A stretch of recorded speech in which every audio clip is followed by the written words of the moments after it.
Hai guys, balik lagi sama gua Anugrah Aditya di studio rumah gua. Balik lagi di The Sneakers.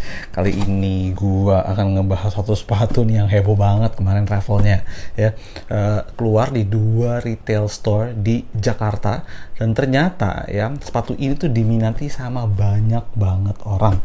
Gue juga sampai kaget gitu ya. Sebelum gua bahas sepatu ini, welcome back to The Sneakers.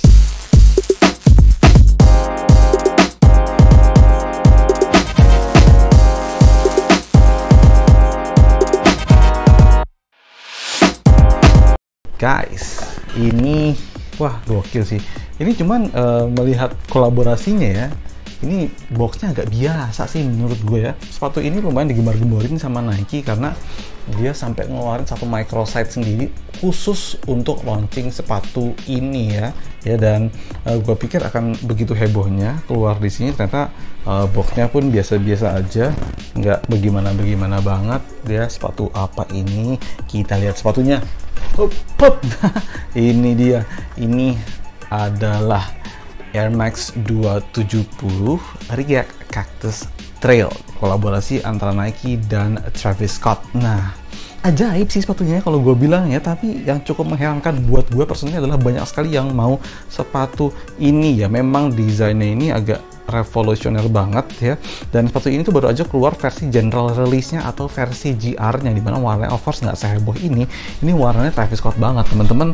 Mungkin kalau udah pernah ngeliat gue ketutupan ya, ini di belakang ada Air Jordan 1 Travis Scott warnanya kecoklatan seperti itu lah. Ini juga banyak kecoklatan gitu ya. Sebelumnya juga Travis Scott sempat ngeluarin Air Force One warnanya Sail ya, dan Air Jordan 4 Cactus Jack yang warnanya biru muda. Jadi warnanya emang nabrak-nabrak banget gitu ya. Gue juga nggak tahu kenapa milih warnanya seperti itu ya. Kita akan bahas dulu sepatunya. Ini midsole, outsole-nya itu adalah React, oke? Tapi dibilang empuk banget atau enggak, menurut gue sih biasa aja, nggak ya seempuk-empuk itu banget. Dia mengcombine bagian belakangnya dengan air unit bubble-nya 270, salah satu yang paling gede ya di sepatu Nike. Kemudian untuk ini outsole, teman-teman lihat dia pakai tuh pola-pola React seperti ini. Kenapa? Kalau React tuh bentuknya kayak gurita gini-gini, jadi desainernya React sama desainernya ISPA Line itu adalah satu divisi yang sama. Jadi mirip-mirip lah gaya desainnya ya. Punya guratan-guratan seperti ini, mirip dengan Nike Air Max 97 ya. Tapi overall sih menurut gua ini warnanya juga aneh ya, krim gitu ya. Tapi agak kotor, gimana kotor? Makanya dikasih judul Cactus Trail. Jadi emang nuansa itu pegunungan banget, nuansa itu sepatu hiking, sepatu apa, tapi jangan coba-coba hiking atau jangan coba trekking pakai sepatu ini, Jack. Ini satu, gampang rusak, dan nggak mungkin sih kayak dibikin trekking sepatu ini ya, nggak sedurability itu. Lihat dong, ini tuh lo kalau trekking sebetulnya bergerigi sih bawahnya.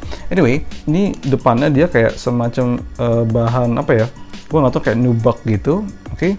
Dan kemudian ada logo swoosh-nya, swoosh juga di sini. Nah, untuk bagian lace-nya dia pakai ada semacam ini, gue nggak tahu namanya apa ya. Jadi kalau misalnya kalian malas ngaliin, malas tying laces-nya, bisa dimasukin ke sini, dikencengin lewat ini, selesai, udah gitu aja, oke? Dan midsole-nya ini berwarna kayak dikasih lem ibon tuh loh ya, kayak ngasal gitu, tapi emang kayak gitu, ternyata emang catnya tuh warna kayak begitu. Ini sampai ke bawah-bawahnya juga seperti itu ya, jadi kayak diarsir seperti itu. Dan kemudian bagian sininya ada kayak berbulu suede ya, bagian dalamnya itu mesh, logo Air Max-nya ada di bagian tang, kemudian di bagian pull tab-nya ini adalah Cactus Jack. Di bagian insole ya juga ada logonya Cactus Jack gitu ya. Sepatu ini tight sih. Tight, gue bilang tight nggak sih? Narrow ya, narrow lebih tepatnya. Jadi kalau misalnya kalian narrow kakinya to size, tapi kalau misalnya kalian itu kaki termasuk orang-orang yang lebar, go satu size daripada true size kalian. Misalnya kalian sepatunya lebar, kalian kaki yang lebar, pakai sepatu itu mau agak naik upsize satu size lah ya menurut gue, oke? Ini bahannya lumayan campur-campur, ini kayak nylon, kemudian di bagian tangnya ya, gitu aja sih.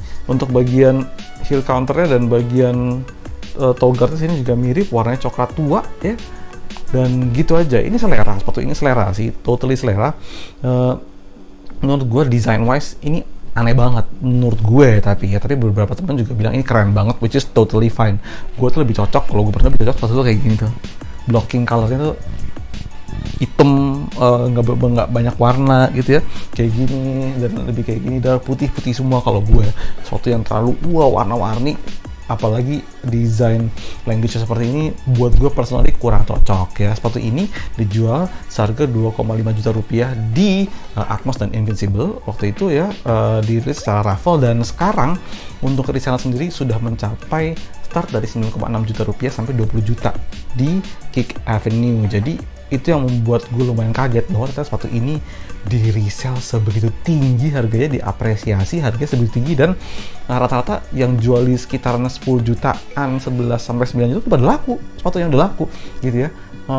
Mungkin yang di atas 15 lama-lama akan turun perlahan-lahan, tapi gue juga nggak tahu, kita lihat aja ya nanti seperti apa. Oke, tergantung dari demand-nya, tergantung dari apakah kedepannya dipakai oleh siapa, ataukah Travis Scott-nya kemudian pakai ini di salah satu konsernya atau enggak, kita juga nggak tahu. Banyak sekali faktor X yang bisa memfluktuasi sebuah harga sepatu. Kira-kira seperti itu ya. Buat gue dibilang nyaman-nyaman banget juga ya biasa aja, nggak terlalu nyaman banget. Gue masih lebih nyaman React Element 87 daripada ini ya. Dan gitu aja sih dari gua ya, not my kind of shoes, but ya this is salah satu kolaborasi yang paling berani dari Travis Scott dan Nike. Gitu ya dari gua, jangan lupa follow Instagram gua @aditology4daily ya. Dan sampai ketemu di episode-nya dari The Sneakers. Bye guys.